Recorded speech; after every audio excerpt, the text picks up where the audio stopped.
শোনো, আমি মানত করেছিলাম না 5 জন অসহায় মানুষকে খাওয়াবো, 4 জনকে খাওয়ানো হয়ে গিয়েছে, আর একজন বাকি আছে। তুমি যাও, বাইরে থেকে একজন ক্ষুধার্ত অসহায় মানুষকে ডেকে নিয়ে এসো। ঠিক আছে, আমি দেখছি, বাইরে কাউকে পেলে ডেকে নিয়ে আসছি। তুমি যতক্ষণে সব রেডি করো। এসো ভাই এসো, উনি রোদের মধ্যে কাজ করছিল, খুব ক্ষুধার্ত, তাড়াতাড়ি খেতে দাও। হ্যাঁ হ্যাঁ এসো, এই তো আমি খাবার রেডি করে রেখেছি। না ভাই, শুরু করো। বিসমিল্লাহির রহমানির রহিম।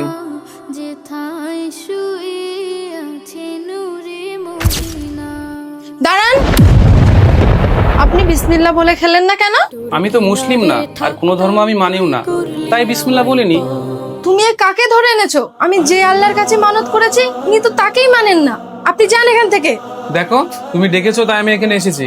এভাবে অপমান করবে জানলে আমি এখানে কখনো আসতাম না। আপনি তো ইসলাম ধর্মকেই মানেন না, আর একজন মুসলমানের বাড়িতে খেতে এসেছেন, আপনার লজ্জা করে না? যান এখান থেকে। ভাই প্লিজ বসো। ভাই তোমার বয়স কত?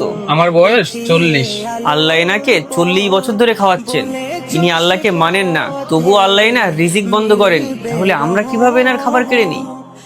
সরি, আমার ভুল হয়ে গিয়েছে, আমি বুঝতে পারিনি। আপনি খেতে শুরু করেন।